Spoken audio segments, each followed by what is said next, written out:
In order to insert the cabinet, slide it into the housing.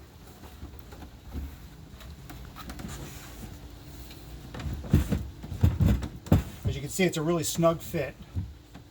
Now you may have to tip the front out a little bit in order to clear the plastic tabs in the back. And as you can see, it all fits flush. You want to check the spacing here to make sure that this cabinet still opens. As you can see, we got clearance. Using a 3/32 drill bit, we want to pre-drill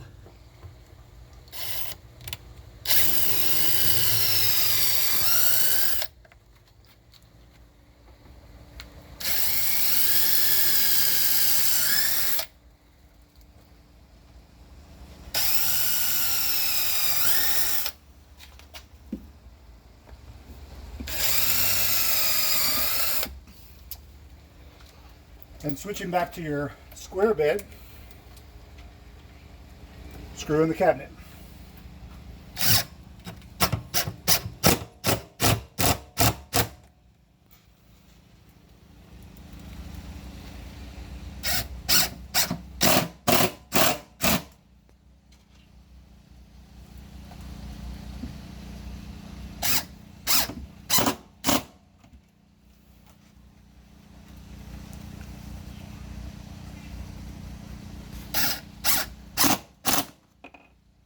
And there you have it.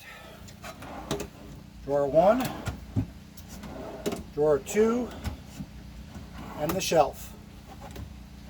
Notice that the drawers are not going to pop open when you're driving, and it does have the easy close feature.